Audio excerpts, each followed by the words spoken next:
Yes, it's the Two Chumps Football Podcast. I'm Chad Wilson. That's Emil Calomino. If you see me smiling here, we should probably record our pre-show because, really, really funny stuff is on there. Nevertheless, we've got football, actual football, not legislation, not new rule changes, not, off-season BS. Games were played. We need to talk about them. We need to predict the ones that are going to be played, and that is college and NFL. And you ever thought about how we line up the quarterbacks in the NFL? Emil and I are going to tell you how we line these things up because, it's ultra important because only the best quarterbacks, they're paying them $60 million a year, even like semi-subpars. And since they're getting all the money, we need to talk about them. By golly, we need to do that. So talking about what was, giving you a preview into what's going to be and some quarterback tiers, because who doesn't love quarterback tiers? All that and more coming up here on the Two Chumps Football Podcast. If this is your first time here or you've been here before and you happen to really love us now and you haven't hit that subscribe button, you are committing malpractice. You're committing podcast malpractice. Hit that subscribe button on YouTube. Hit it on whatever it is you are listening to us on Spotify, Apple Podcasts, Anchor, whatever it is. Hit it. Hit the button. Hit it. Right. Hit the button. Hey, and feel free to rate us too, also on that, that podcasting device that you're listening to. Go ahead and give us a nice 5-star rating before Emil says something you totally disagree with on this show. All right, Emil, I guess we're going to kick off with college football. We're a little NFL heavy today, and plus the NFL starting this week tomorrow. So let's end. We'll go college to NFL. And last week was the first week of our real picks. We gave you our records. We usually make you a lot of money. For you people that are new, last week was probably a bad week for us, and you only lost some vig if you did all that. So, it was not a great week. I put my trust in some people. Emil had a winning week. I did not. Yeah, but we look at it together. So let's my picks, and we can talk about a little bit about these games as we go through them. There's a game I want to talk about for sure. I had West Virginia plus 8.5. I know. Well, no, look, I'm not even talking about the bets your school won and my school won. Oh yeah, 2 big wins, and we have quarterback. And I sent you that very interesting little meme. There was 4 SEC teams last week that played private universities, and now it's a small sample size, but this person was saying maybe these private schools have finally begun to figure out this NIL thing because USC beat LSU, Notre Dame beat Texas A&M, Vanderbilt beat Virginia Tech, and I forget who was the loser in the group. I don't know. I went to a private school, and we beat up a public school in our state. Miami beat Florida. All 4 of them won. Excuse me. That's what it was. Those 4 schools: Miami, USC, Notre Dame, Vanderbilt, all had big wins against SEC schools. Yeah, I wish he would have waited a little bigger sample size, but hey, that's a hell of a first week. Well, wait, I apologize. I said Vanderbilt is an SEC school. They beat a public ACC school. My bad. They're all private universities. Anyway, I had West Virginia plus 8.5 last week. That was my loser. Chad got to watch the All-22 film, and he tells me I had the right side of the game other than West Virginia. You did, man. Penn State ran around. I mean, they looked good, but I don't want to overdo it. It was a solid win on paper, but West Virginia did a lot to hand that victory to Penn State. So, well, early in the game, at halftime, it was a very competitive game, and then. I mean, I don't know if you saw the end of the first half. Oh, yes, I did. It was a major push-off by the Penn State wide receiver that goes absolutely unnoticed. That was really – usually I don't complain too much about that kind of stuff. But that was pretty obvious that – Yeah, that was brutal. That was brutal. And then the next play is a touchdown. So they went down the field in 2 plays, the length of the field in 2 plays to sneak, and then they double-dipped. They got the ball, albeit after a delay for the second half. But West Virginia's fumbling snaps back and forth and fumbling the ball. You might have had a right side in. It just didn't work. Favors in the game, but the ending of the first half really swung that game in terms of, I think it was 13-7, and you go from 13-7 to whatever 20-7 at the half, and you give up a touchdown in 30 seconds. The air is out of that balloon. But anyway, West Virginia, not a great pick.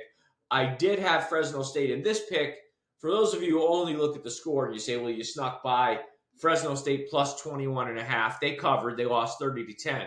Fresno State, folks, were down 23-10 in that game with the ball and 4.5 minutes left on the Michigan 10-yard line, going in for what could have been made it a one-score game, and they throw a 95-yard pick six. Hell of a play by Will Johnson. Yeah.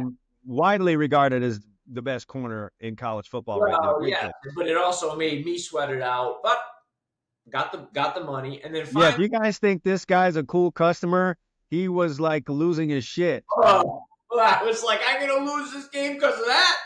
Yeah, he definitely was. My favorite pick of the weekend, though, because I feel like I was a wise guy here. Everybody figured, here comes USC and LSU, and they looked at their stat sheet from last year, and they said, this game's going to be fireworks. And I said, whoa. Two teams that went out and made a concerted effort to bring in better defensive coaches and schemes and actually have their players just do simple things like line up in the right spot, tackle guys before the sticks. I said, this is going to be two new quarterbacks. We're going to get conservative play calling for a quarter and a half, 2 quarters. And I don't think there's enough time to go over. I nailed it perfectly. That's the way. Absolutely. Great, sharp pick.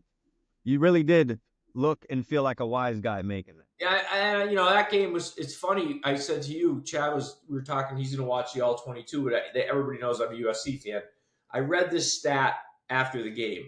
USC tackled 5 LSU wide receivers short of the sticks on third down in that game.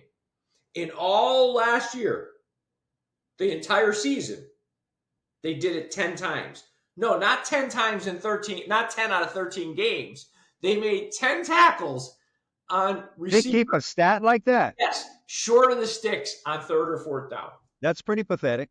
That's pathetic. Yeah, that's pretty pathetic. You know who hates that stat? Who? The defensive tackles have got to line back up for another set of plays. Yes. They're not fun in that huddle when you can't get that done. So good job. I was 2-1, and then let's go through yours because I want to talk about a couple of your games. Your first. Well, I'll talk about mine. You can run down the schedule. My first one, Notre Dame. Yes. Felt pretty solid about them. I'm a buyer on Notre Dame coming into the season. So I tend to want to fade brand new coaches in big places when the season starts. Great pick there. That was good. And they came out as favorites. So that just was an automatic light on for me, and a good team in Notre Dame coming in there. Now, mind you, I had to sweat that out. Both defenses got after it. I'm going to tell you right now, both defenses are solid this year. So much so that people think both quarterbacks stink. And I don't know if I can speak for Texas A&M's quarterback. Yeah. But the kid at Notre Dame, I watched at Duke, and he's brand new there at Notre Dame. As this year progresses, he's going to be a good quarterback. He'll be fine. That kid will be fine. So if you're a Fighting Irish fan, if we have those watching this, fear not. Okay, Texas A&M's defense was really, really biting in that game, and the kid at Notre Dame is solid. He'll come around. He'll come into the fold.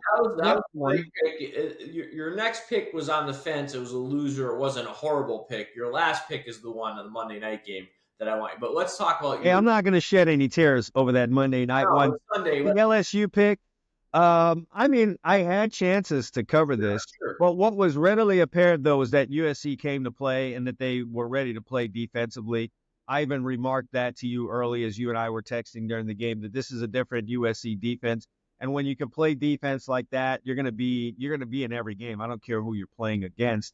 And then when you're an underdog of more than a field goal, right off rip, I knew I was in trouble with this. So, well, one thing that was evident, and you and I have known this, and we both said it, Lincoln Riley doesn't necessarily need to find like the Georgia defense to be a great coach. He just needs to find a defense that provides some resistance and help them a little bit with his play calling so they're not facing a lot of plays, because USC's got dudes on offense. I mean, the kid who made those catches, that wide receiver, Hudson, made some insane catches.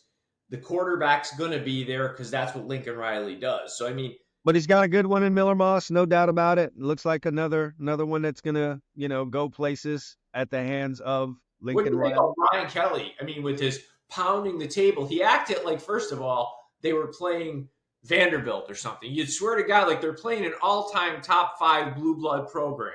I don't know what to make of Brian Kelly. He's done a number of things. I'm sick of your team was up 3 points, not 30. He looked like someone doing a reading for a part at Paramount Studios that he didn't get. You know what I'm saying? Like he went for the mob movie and he did not get the part. He didn't get a second callback. It just didn't look very authentic. Hey, B, just be yourself, bro. All right. He's a good coach. No doubt. He's won everywhere. So if doing B-movie bit parts in front of people works for him, who am I to say otherwise? So yeah, whatever. I'm the one that should be slamming the table because I had LSU -4.5. So here we are again. Let me ask you this. Didn't get the cup. I'm not making fun of the pick because I would have been on the same side of this game. Go have at it because all the Canes fans on Twitter are. State -15.5, and I really felt like if they had won the game in Ireland against Georgia Tech, I would have wanted to fade them in this game. Okay, and I said as much when I made this pick. But the minute they lost that game in Ireland, I was like you. I almost made them a pick. I said, listen, they should have had their hair on fire at practice all week. They got a standalone game on a Monday. Coming off a standalone game on loss the previous week, they should drill Boston College. And not only did they not cover the game, forget that, they got drilled. That game as a double-digit favorite at home to get blown out by double digits. I think they lost by the number that they were favored by. Pretty much.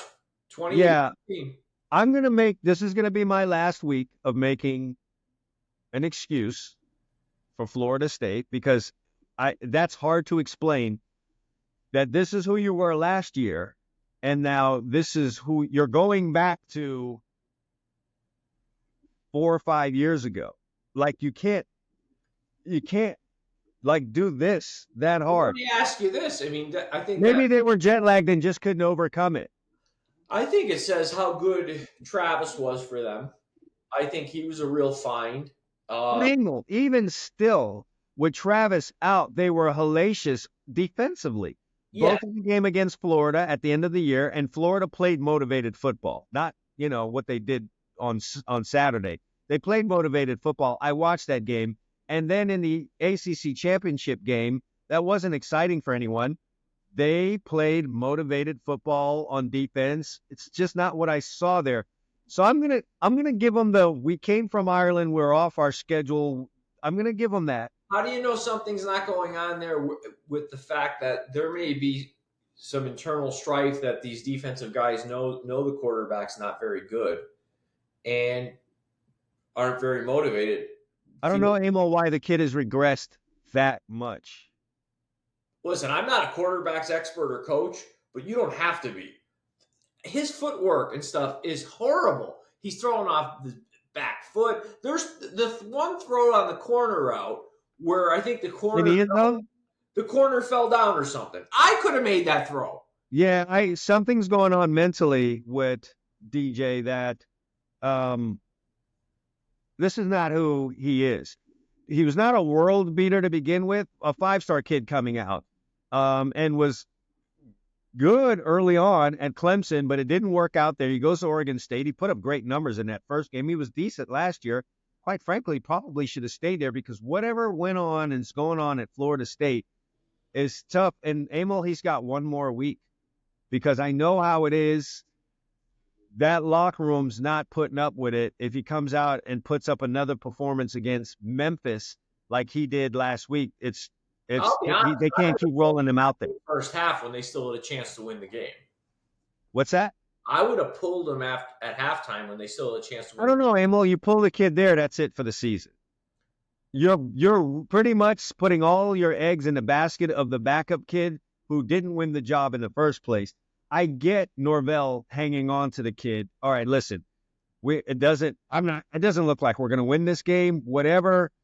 Bringing the other kid in doesn't really guarantee me that. I don't even know that he can spark enough to fix all of this. But if I pull this kid right now, he's done for the year. And I'm saying this other kid is our quarterback.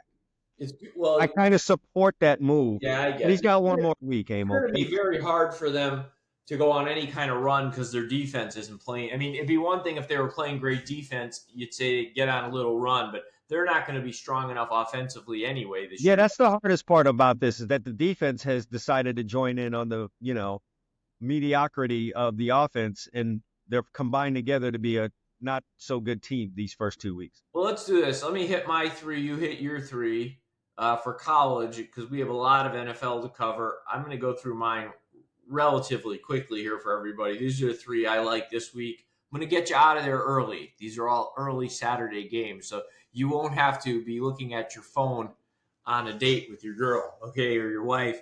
You can just, be done when you leave the house. You think these guys aren't going to take your picks and add 11 more to them for their Been there, done that. you're mistaken. So, first of all, I'm starting with something that probably will raise a few eyebrows. I like Oklahoma State as a team. I love their coach. I like their program. But I'm going to get Arkansas with over a touchdown here, plus 7.5. And, it's an SEC school with the coach who's kind of on the hot seat. They've got to start to make a move to become more competitive.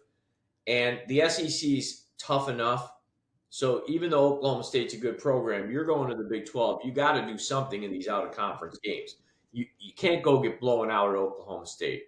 Okay, you start doing that, you get into SEC schedule, you get your resume ready, print it out. You're going back to the MAC or wherever, big, West. So I'm going to grab Arkansas with 7.5. I think they'll be competitive in this game.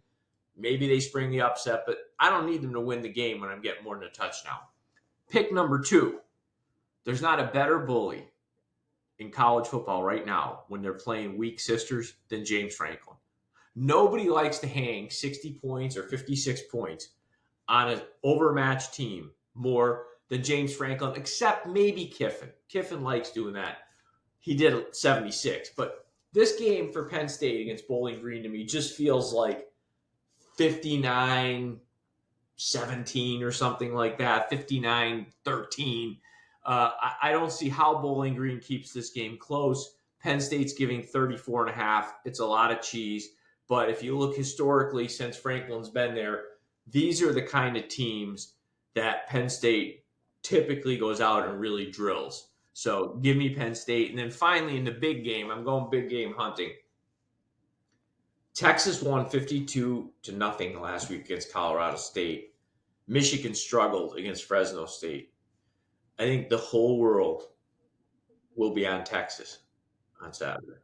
And when the whole world runs, Mr. Contrarian, yes. When the whole world runs one way, I'm running the other. I got Michigan plus 7 here. I think this is a relatively low-scoring, physical defensive football game, kind of similar maybe to like that, maybe in between the Notre Dame, Texas A&M, USC, LSU game. USC and LSU moved the ball more. Notre Dame and Texas A&M didn't move it at all. I think this will be somewhere in between, probably a 3-4 point game. Somebody wins it. I'm getting 7 with the defending national champs at home. I'll take it.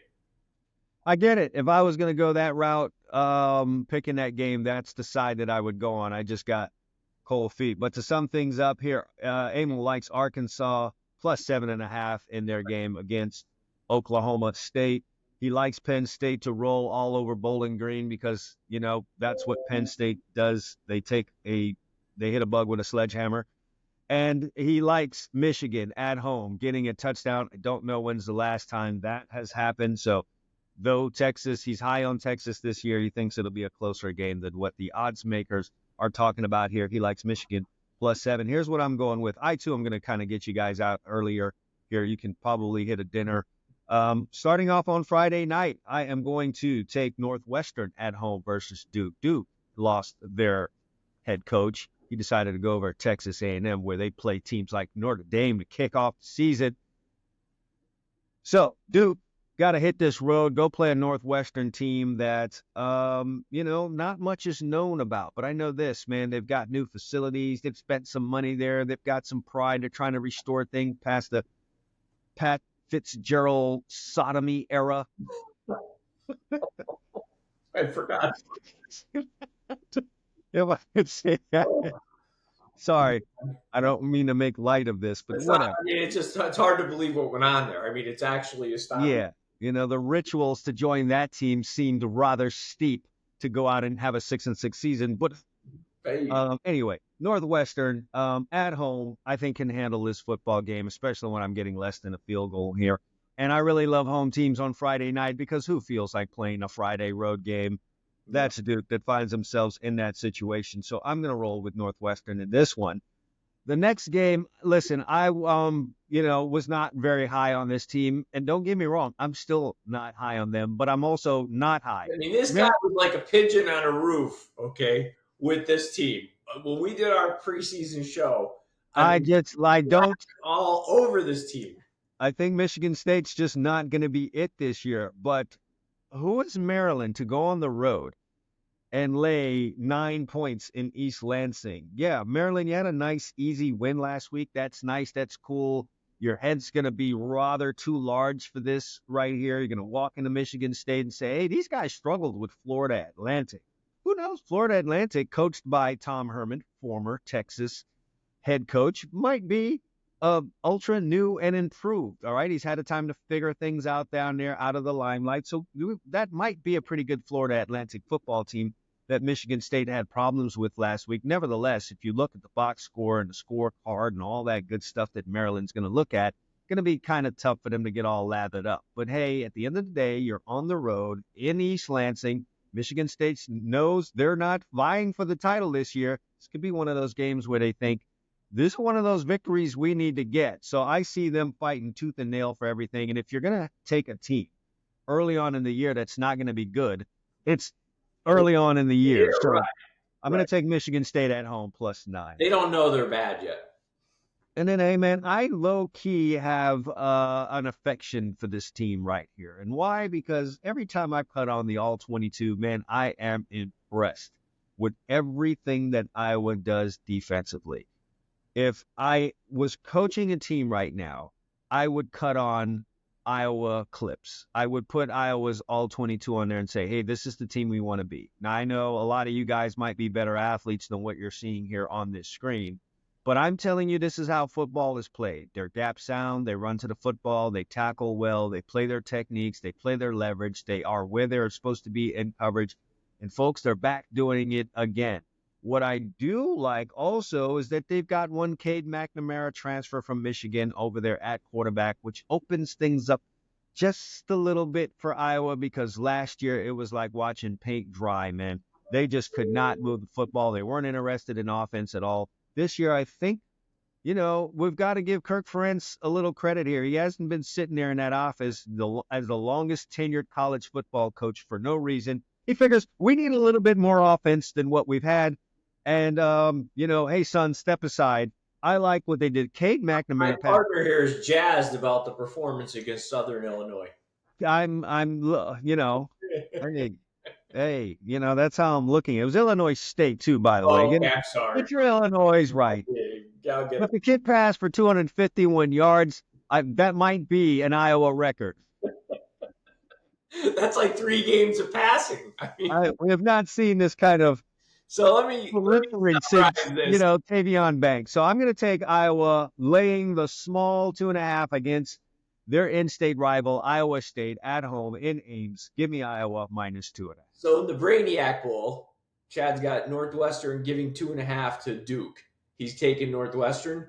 He's grabbing Michigan State, the team he crapped on all preseason. He's taking them +9 at home against Maryland because Maryland should not be a 9-point road favorite.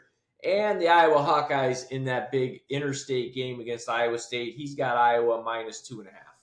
Yes, Emil, we'd be remiss if we didn't just discuss a couple of games from last week that we didn't have picks on. Give me your thoughts on the University of Miami, a team you were very high on, who you have winning the ACC. Tell you what, and the path looks clear now since the 2 other teams we thought would be around look. I know you don't overreact to one game. I'm old enough to know that. But after watching Clemson's offense, I'm not just reacting to one game. I'm reacting to seasons of games in the last couple of years.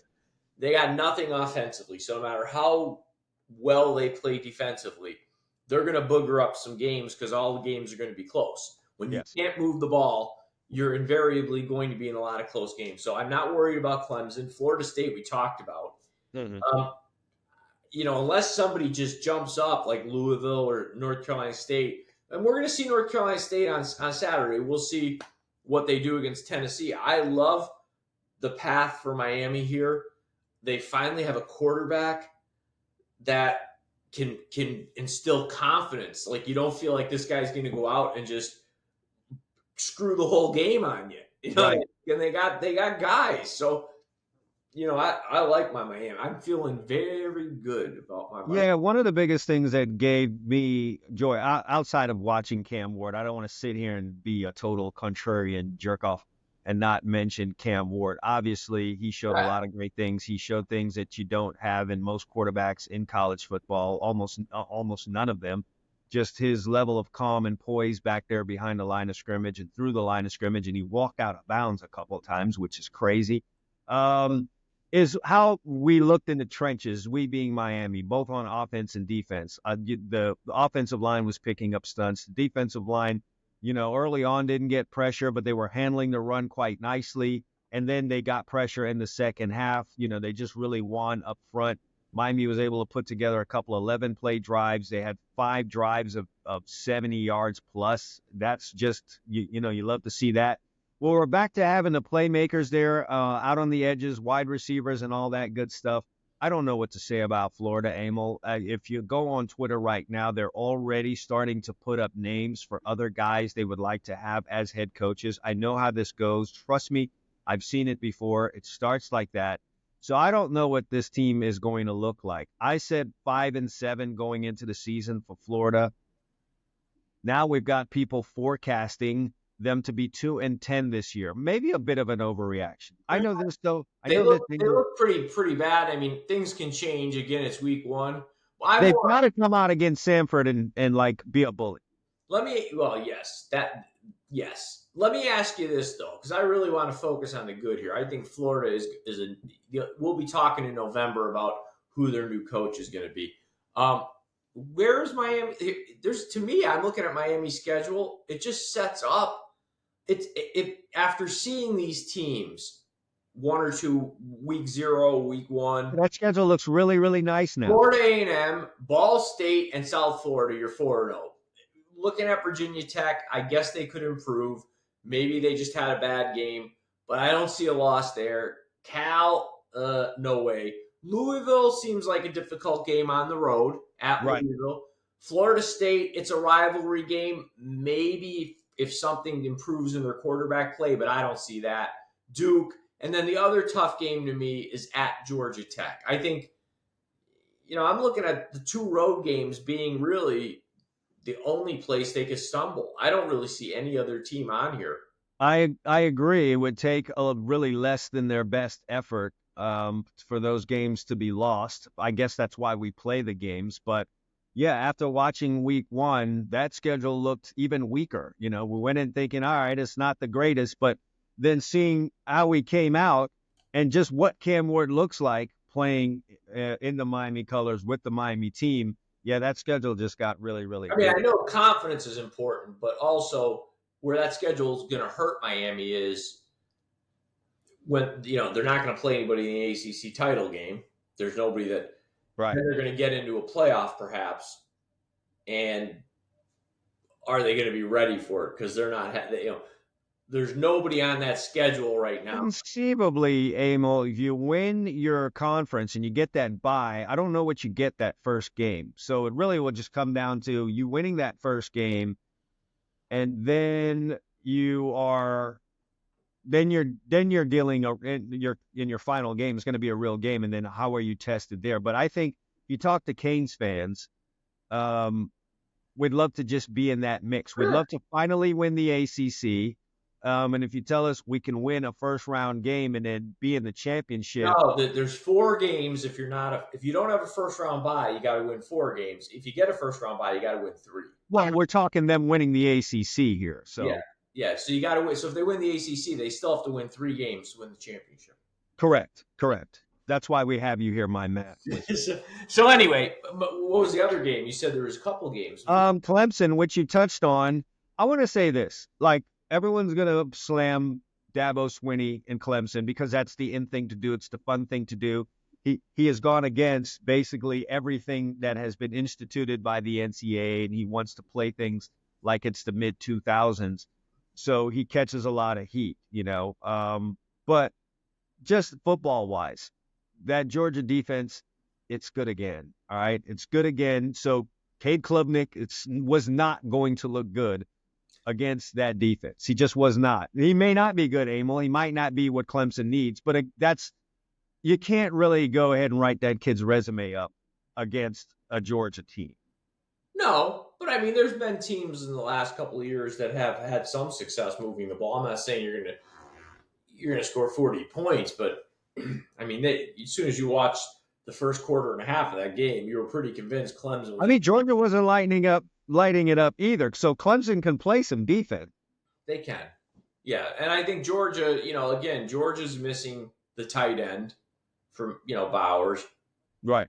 I think as Georgia starts playing better teams, we're going to see, is Georgia's offense all that? Well, we're going to have to find out. Yeah, I think for both teams, there's more to see. I think Clemson's going to get healthier mentally going through the ACC schedule. They're going to have some chances to. I'm not completely writing them off. It's just hard for me to see them winning. The more I watch them, unless their offense vastly improves, and it could, it's hard to play football that way because your margin of error becomes so small when it's like a baseball team. If you can only score 4 as your max, well, your pitcher goes out there every day feeling like, I got to throw a shutout, or I can't give up 2 runs. Sure. The positive side of this is that, hey, you keep winning 3-point, 4-point, 6-point games. It builds some toughness and character. So, you can be in a tough game at the end. We'll see, though. I don't want to make any wild judgments on Clemson this early. It doesn't look great, though. So let's pivot. We owe the fans of the show our final. We're going to do our picks here for who our playoff teams are in the NFL. We're not going to get too deep into the minutiae of making up brackets and all that. Yeah, because we're not sure you guys care. No, we're going to give you our 7 playoff teams in each conference, our conference final, and our Super Bowl winner. My friend's checking me for alcohol on my NFC champion, but that's okay. Let me give you my playoff teams. Anybody who follows the show knows because we gave our division winners. So I have the Eagles winning the NFC East, the Lions winning the Central, the Bucks winning the South, the Rams in an upset winning the NFC West. I've got the 49ers as a wild card, the Cowboys and the Packers. Okay, AFC got the Dolphins winning their division, the Bengals, the Texans and the Chiefs, and then my wild cards are the Ravens, the Bills, and I have the Steelers sliding in there at 9-8. Okay, my conference final in the NFC. Who'd you have sneaking in there? The Steelers at 9-8. My goodness. Hey, you made who's in that clinching playoff game as quarterback? Who cares? I got Mike Tomlin. He doesn't have losing seasons. Okay. Hey, in the NFC, my championship game, one team was there last year, the Lions. This is where my friend thinks I've been drinking. I don't know why you're so against Dan Campbell. Okay? I don't know why. I got the Lions in the NFC Championship game against the Eagles. Philadelphia Eagles. And then in the AFC Championship game, I have 2 teams that I had losing their divisions on tiebreakers. Okay, I had the Bills tying the Dolphins but losing, and the Ravens tying the Bengals but losing. I think they're both going to be excellent teams. I don't think the Chiefs get the three-peat done. So I'm going Ravens, Bills, okay? And then my Super Bowl, first time ever. They almost got there last year. They had the lead. I got the Detroit Lions getting to the Super Bowl and playing the Buffalo Bills. And finally, for the love of God, the Bills get off the schneid and win the Super Bowl. You got the Bills winning. You got the Bills winning it. All right. Thought you were going to say the lines. I thought you were going to have Jared Goff, 2-time Super Bowl competitor plus champion. Wait, did he get to 2 of them? Oh, he did, didn't he? He played for the Rams. He did go and score 4.3 points against Well, he scored the Patriots. Was he the quarterback? He was indeed. Just once, though. Yeah, how many times you want this guy to be there? Oh, this will be a second. Okay, I thought you said he was already there twice. Oh, no. Okay. So go ahead. Give me your gold jacket there for. I already know your division winners, but tell the audience. Yes. Oh, so for me, on the NFC side, I have the division winners being the San Francisco 49ers, Green Bay Packers, the New Orleans Saints, not a popular pick, as I see, both on this show and in the worldwide media, and the Dallas Cowboys, who my Cowboys friend here, like I think that's Cowboy Blue he's got on there, vehemently disagrees with. And the also Rams in the playoffs in the NFC, I've got Detroit, okay, Tampa Bay, and Seattle. That's just because you like Geno Smith, but go ahead. Got an AFC championship game of... wait, NFC championship. Sorry, did I say that?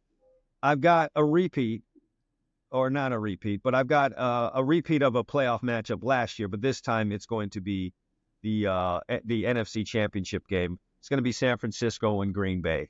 Okay. And I've got San Francisco winning it and moving on again to the Super Bowl to try and get this thing right. Okay, now hit me with your AFC. My AFC division winners, Buffalo, Jacksonville, rather slimly, Baltimore again, and Kansas City, because, who else is going to win the AFC West? Wild cards are Miami again. I got the Chargers sneaking in there with the Harbaugh and Cincinnati. Okay. And my AFC championship game, oddly enough, is the same as yours. Buffalo Bills, Baltimore Ravens. Chiefs don't even make it to this thing. Can you believe that? Wow, we agree on that. Okay. No, we agree on a lot because I've got the Bills winning that and then winning the Super Bowl. Got the Bills winning the AFC championship and then the Bills prevailing. You're telling me we did this on our own and both come up with the Bills winning the Super Bowl? You know, sometimes you just get the answers to I have a feeling people are sleeping on them because they focus on Stephon Diggs, and I think fans think, oh, they're waving the white flag, and quite the contrary. I think that's going to actually open up some things for them by not having him constantly pouting, looking for the football. So there you have it officially. Both Emil and I, through whatever happens here in this NFL season, we both have the Bills winning the Super Bowl. He has them beating the Lions. I have them beating the 49ers. Man, what a downer that would be for the 49ers if they got there again, didn't have to deal with the Chiefs, and then still took an L. So that's us. But Emil, this seems like a good time to roll into an exercise that I thought. No. Before we do that, we need to just quickly our futures. That's correct. That's right. We gave you guys a ton of futures. We always tell you that's if you're a degenerate, you got to have. You're gonna have to tell the folks mine and yours. Yes, I'll tell them. I got everything written down here. So what we're trying to do is we're going to only score these. These are our 5 best. We did this in college last week. Here's what Chad and I have all our future bets would actually take to the window. Mine, I love, even though I'm paying $230, I love the Chiefs to win the AFC West. I almost view this as like a stock dividend. I don't really see how they could lose the AFC West aside from, God forbid, Patrick Mahomes had a season-ending injury, and I'm willing to bet they figure out how to protect him and not allow that to happen. So I like the Chiefs. I want to go over 8.5 wins on the Rams, minus 145. I think they're going to be a winning football team. I'm under 7.5 wins on the Vikings, minus 154. I'm really down on the Vikings. More than my colleague here. He likes them more than I do. How much is that? 155? 154, but 155 is fine. I'll pay you the extra $1 if I would. Go ahead. People are going to laugh here. Even though I picked the Ravens to get to the AFC Championship game, I like the Bengals at plus 165 to win the division. I like getting that kind of money. I have them tied with the Bengals winning a tiebreaker, but at plus 165, I'm happy to take that. And then finally, I love over 10.5 on the Ravens. I'm kind of splitting that up if you notice what I'm doing. If the Bengals were to not be my division winner at plus 165, I'm very confident then the Ravens are definitely going to offset. Look at this, Hunter. Good job there, my friend. Yes, I think I can What's win the both number? of that. So, and the Ravens are minus 122. My friend here is getting fat. I'm a gunslinger on these He's things. a gunslinger. He's going for the big money. He loves the Bills at plus 195, and that would make sense given that he just took them to win the Super Bowl. He loves them at plus 195 to win that AFC East. For some godforsaken reason, he trusts my team more than I do. He likes the Cowboys at plus 175 to win the NFC East, and frankly, he sees the Eagles as a dumpster fire. I think that's what it's going to end up being. Okay, he's got the Saints, and this one is paying you well. But in that division, why not? He's got the anyone's plus 340 to win that NFC South. I win that, I'm good. He's with me. He's riding with me on the Chiefs. He's investing. The Chiefs at minus 230 to win that AFC West. Yeah, you talked me into buying Amazon right there. And then finally, since he loves the 49ers, he thinks they definitely win more than 11 games. He's going over 11 for the 49ers, and he's getting plus 108 when we did our future picks. So there you go. Correct. Plus 108? Plus 108. Yeah, I'd forgotten that, but yeah, that's how it shakes down for us, folks. So you could take those to the bank, take those to the window. You've got less than 24 hours. Summarize it after the season. We'll be honest. We'll revisit these, especially if they were all, we got a couple of nice winners. And when I preempted you did that, you were about to talk about, I have a feeling, quarterbacks in the playoffs. Because quarterbacks, man, I said it in the open. They're making $60 million a year, no matter how many games they win, how many Super Bowl championships they have or not, or, how many playoff games they've won. So I said to Emil just randomly, hey, set up a tier system of quarterbacks. You're going to put all 32 quarterbacks into some tiers, and here's how the tiers go. Tier 1 has 4 guys in it. Tier 2 has 6. Tier 3 is the biggest tier where we're just fat in the middle, all right? So we're built like one of those barroom brawlers. So we've got 12 guys in Tier 3. Tier 4 is 6, and then Tier 5 has our bottom 4 guys. Emil and I really have not discussed this, only a little bit, so this is going to be some fun. Emil, I'm going to run through my Tier 1 really quick. Go ahead. You can present yours. If we have any dissenting opinions, we can do that. And listen, folks, when we put these guys in here, we're not ranking them within the tier. No. We're just saying all these guys are in the tier. Yeah. So it doesn't matter what order in which I call their name. Mahomes, Allen, Jackson, Burrow, Tier 1. Identical. Can't be anything different than that. Tier 2 is where some things might slide left. I have Dak, got Hurts, got Purdy, got Stroud. Then I've got 2 guys that I think people are forgotten about. One, Aaron Rodgers, albeit on a rebuilt Achilles. And until he shows otherwise, he's still a guy that could find the open wide receiver and sling it. Okay. And then one, Matthew Stafford had won a Super Bowl and is thrown for, 700 miles in the league. That rounds out my 6 guys in Tier 2. Yeah. Emil has something. Oh, no. Yeah. I'm trying to look at my writing when I did this. How's that? I'm like a doctor. Yeah, okay. He's writing prescriptions here. Yeah. Shorthand prescriptions as we get the top of his head in the shot here. Okay. No, I've got Stafford. And okay, here's the difference. I struggled with this. I have the same Prescott, Stroud, and Purdy as you. And people are back here. We want to see your face now. I'm sorry. I'm looking at I'm trying to write. Somebody has to keep score here. People argue with Purdy, and they'll say, "Oh, he's a system guy." You can't win that many games and not at least be in Tier 2. right? Yeah, I want to say this. For people, oh, he's a system guy. Look, he runs the system. That makes him good, right? If Michael Jordan would have got into triangle offense and decided, I'm not going to run the triangle offense, I'm going to do my own thing, the Bulls would not have won like they won. So there's something to be said for a guy who knows how to really run a man's system exactly the way that it needs to be. That's a skill. Call it a brain skill. Call it whatever you want. It's a skill, and he has it. So and he's gotten to a you Super could Bowl. sell me on Rodgers and Stafford hopping up into tier 2, like you're kind of, but in my mind, you're kind of giving them a lifetime achievement award.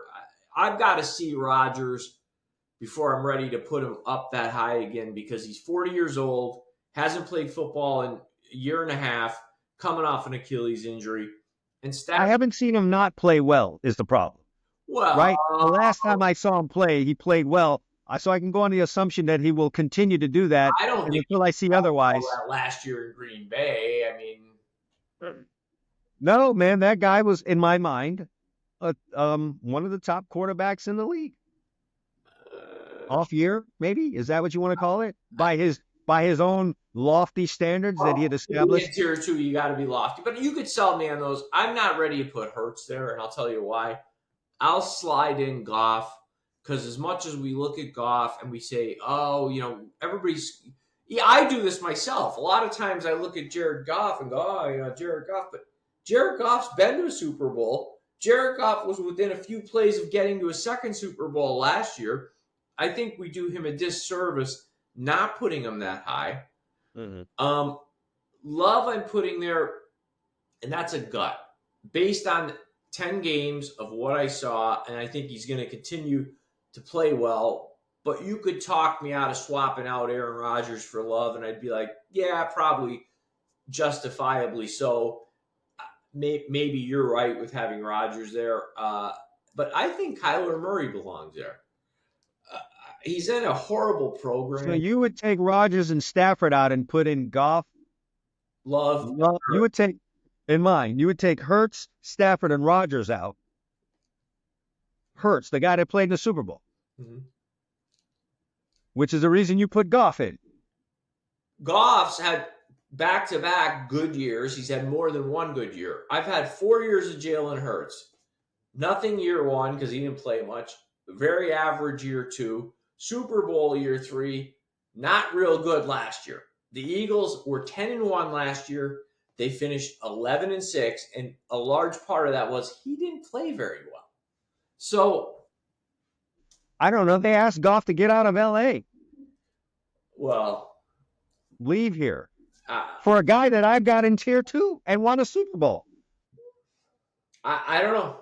I think Goff's better than. I mean, at this point, Hurts gets more media attention because he's sexier. He runs with the football, but Goff's just a winning quarterback. Yeah, I struggled with Goff. I was trying to find a way to put him in there. Same with Love. I haven't seen enough of Love, so that was easy. Well, what is Kyler Murray? I mean, he plays for Arizona's horrible. When he plays, they're actually a competitive football team. When he doesn't play, they're horrible. I am a Kyler Murray fan. Yeah. I just couldn't fit him in against these guys. I couldn't put him ahead of any of these guys. So he's obviously in my tier 3. There's 3 differences we have, those 3, because you have him most likely in tier 3. Of course. Okay, so here's my other tier 3s. Tua, Herbert, Lawrence. Yes. Amazingly, I did put Cousins here. Okay. Mayfield. Correct. Carr. Geno Smith. Okay. And that's it. I stopped there because I went into tier 4 after that. Well, you didn't do this right. You got to have 12 in your tier 4. You said 10 to 12. You gave me parameters. Oh, for God's sakes. Well, my tier has all of those guys in there. Herbert, Tua, Lawrence, Smith, Mayfield. I have Murray in there. Mm-hmm. All right. And, he could easily, this season might, I don't know. I don't have high hopes for Arizona, but he'll play well, I'm sure. Cousins, Carr, Love, obviously. I put Watson in there and Goff. And I'm not ready to completely throw a Super Bowl winner and a two-time Super Bowl participant won Russell Wilson out of that mid-tier. So I kept Russell Wilson in tier 3. Shoot me, folks out there. Well, I'll tell you what a difference we have is you said Watson and Wilson. Watson and Wilson. I've got them in tier 5. Well, yeah, since you butchered the homework assignment, you slid them down. So you have 8 guys in your tier 4. Tier 4, I've got, let's see. I've got Will Levis, Anthony Richardson, Bo Nix. Oh, this is going to be fun. Tier 4 is going to be fun. Levis, Richardson, Nix, Daniel Jones, Caleb Williams, and that's it. Gotcha. Arnold, I have in tier 5 if you're looking for him. Okay. Here's my tier 4. Go ahead. Gardner Minshew, often dumped upon. I've got Gardner Minshew.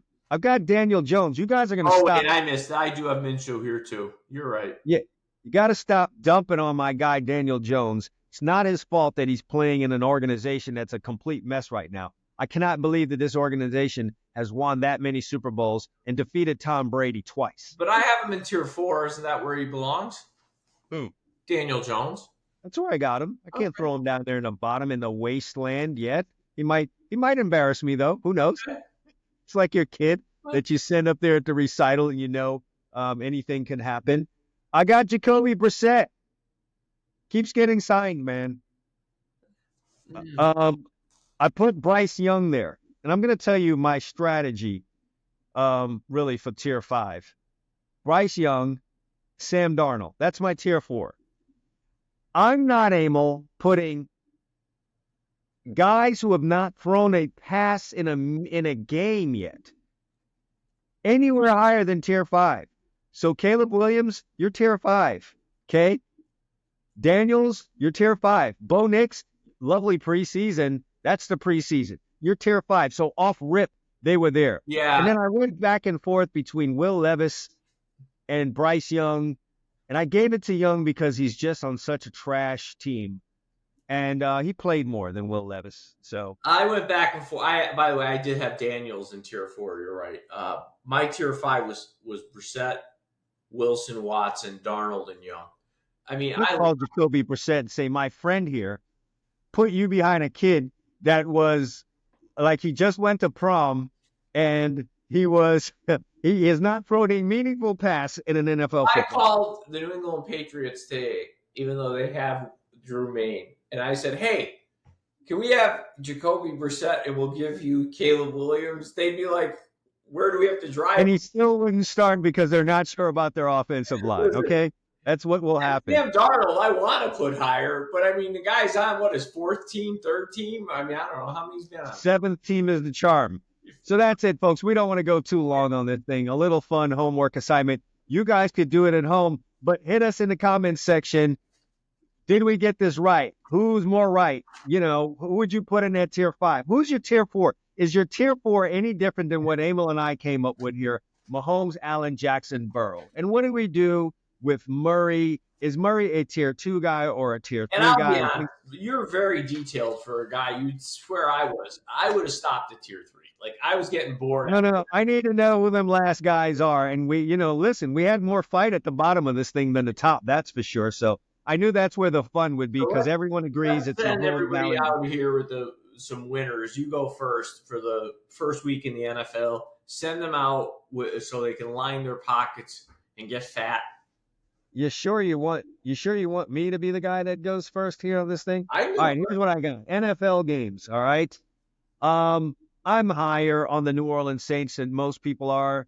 I don't know that the Carolina Panthers are going to be any better than what they were last year. You've got the Saints opening up at home as small 4-point favorites. There's nothing to tell me that Carolina is going to go in there and storm and get a win. So if I'm picking a side here, and I think it's the Saints, they ought to be able to cover 4 points at home in your home opener. Hey, New Orleans, if you can't cover 4 at home in your opener against Carolina, this season is going to be way longer than anyone else thought it was. I think the second year with Derek Carr under center brings a little bit of calm. He's gotten rid of his Raider cobwebs. and he realizes this might be a slightly better run organization than the one I just came from. I like the Saints at home, laying that small number against Carolina. Hey, Tampa Bay, you not only did you go to playoffs last year, you made a little bit of noise in that playoffs last year. Why the hell are you only a 3-point favorite against a team that has a brand new head coach and a rookie quarterback? Oh man, the disrespect. I'm going to take the Bucs at home. Baker Mayfield really loves to be disrespected. And so he's being that along with the rest of his pals here. Tampa Bay, if you can't cover a 3-point spread at home against a brand new break-em-in head coach and a rookie quarterback, this year is going to be longer than you thought. I'm really surprised because don't you have Tampa Bay winning that division? I do. I don't know how you did not think that they would win this. I like Tampa. If I had them take the game, admittedly, I would take Tampa. But I worry about Dan Quinn cooking up some stuff. So I gotta. This guy with the Dan Quinn. I wish he would have had his pots out in that playoff game. He seemed to have left them in a box. You and me both. All right, everyone loves the New York Jets. For some reason, they're going goo goo gaga. And yes, I know I just put Aaron Rodgers in tier 2, but you know what? I'm gonna fly over to your side. 40-year-old coming back from an Achilles injury, and he missed some things in the off season, and it is the Jets. So even if he is good, they still have to overcome the mental situation they've got going on over there. I don't know how they walk in there into the home of this NFC champions and get less than 7. I had this at 7. 49ers only 4.5. You made me give you the line on this game before they put lines out. I would have put it at 6.5. I would have put it right. Yeah, 6.5, 7. Like, what are we talking about here? This too is also disrespectful. We've got Ayuk back in the fold. We've got Kittle right there at tight end. We've got Christian McCaffrey getting the ball 17 different ways and touching it 50 times. And we've got Debo running reverses and taking regular running back hand. I mean, like, come on. And this is still the San Francisco 49ers defense. Aaron Rodgers, I don't know, can penetrate all of that. So give me the 49ers at home is minus 4.5. So Chad's the chalk guy this week. He's got the Saints at home -4 over Carolina. The Bucs at home -3 over the Washington Redskins, as they'll be referred to forever. On this show, yes, from these two old heads. San Francisco 49ers -4.5 over the Jets. Yeah, it's not the long chalk pieces, with the little small ones. Small chalk pieces. There you go. I'm a little chalky myself, but not quite as much. I'm going to start off in the gang game, as we'll call it. The gang game is Friday night. If for those of you who don't follow along, in Brazil, I guess in this stadium, green is a gang color. And both teams, the NFL sent primary. There were so many teams you could have sent down there, baby. You could have sent the Bucs down there. You could have 3 NFL teams whose primary color is green: the Eagles, Jets, and Packers, and they picked 2 of them. Talking about being unaware. They're trying to get rid of somebody. Right. So the Eagles are giving 2.5 to the Packers. We all know I'm a Cowboy fan and would love to see the Eagles lose, but I like them in this game. Even if they do turn into a dumpster fire, like Chad claims they will with the infighting, they don't know that yet. Everybody will be happy. Guys like Saquon Barkley will be there. Kellen Moore will call at least 2 reverses. He was the Dallas defensive coordinator. He'll call 2 reverses that will have you pull your hair out during the game. That all said, I think this is going to be a high-scoring, fun game.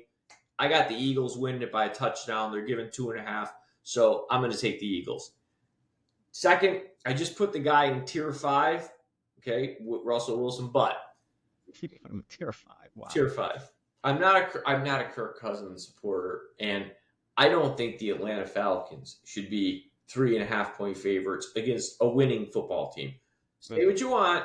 They're not always pretty, but the Steelers somehow win 9 or 10 games every year with Mike Tomlin. And they're getting 3.5 points. They bring a salty defense. I'm going to take the Steelers plus 3.5. Finally, I give you a disclaimer. I want to be wrong. Oh, boy, does he want to be wrong. I want to be Especially wrong. on the heels of him saying that Friday night the Eagles will start off the year 1-0. But good. I'm going to be honest. If you look the last year, 2 seasons, when the Cowboys 3 seasons, they've had good teams, 12 wins. they struggle with teams that can really run the football, and damn can the Cleveland Browns run the football. Okay, so Dallas is going to have to show me in this game that they fixed that, and I'm not believing it. The other big thing here is the Browns have one of the top 3, you can argue, defenses in the league.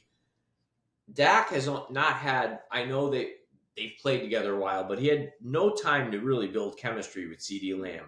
They go on the road here. Tom Brady's first game as an announcer, 4:30 time slot in Cleveland, physical Browns team, not a lot of reps for your quarterback and star receiver. I got Dak with that face about midway through the second. When he's walking off the field, they're throwing a pick. Okay? This game, I got the Browns -2.5. It feels like 23-13. That's just what this game feels like to me. 23-13 Cleveland. Well, he's giving you a score, 23-13. Just to wrap this things up on our way out the door here, Emil likes the Philadelphia Eagles in the Brazil Gang Bowl. He likes them over the Green Bay Packers, -2.5. He thinks Kirk Cousins can't get it done against Pittsburgh, doesn't know why they are 3.5-point favorites, so he's taking the Steelers +3.5. And he doesn't like his Dallas Cowboys to kick off the 2024 season with a win because he's going to take Cleveland at home as a -2.5-point favorite. And there you have it, folks. We have summed up what the week was in college football, and we have set you guys up rather nicely for what is to come, both on Saturday. Well, actually Friday. You know, you've got a pick going off on Friday, an NFL game. I've got a college football pick going off on Friday. And so we've set you up for Friday, Saturday, and Sunday this weekend with both our NFL and college football picks.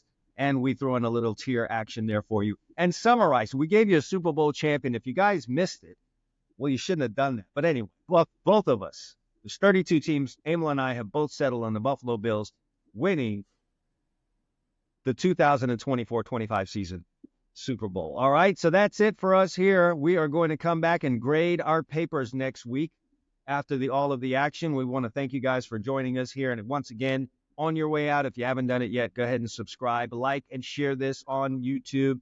And you know what? Give us a nice little hefty rating. We're not flipping this thing around and asking you for a 25% tip. And hit Bovada, our show sponsor. You got to hit Bovada. Yeah. You got to hit Bovada for sure. Hit your Bovada. And again, we're not asking you for a 25% tip because we picked up our Chinese food at the counter. We just want you guys to give us a very nice solid rating on whatever podcast tool you are listening to us on. But we're out of here. For Emil Calomino, I'm Chad Wilson. Thanks for watching the Two Chumps Football Podcast. We're going to see you guys next week.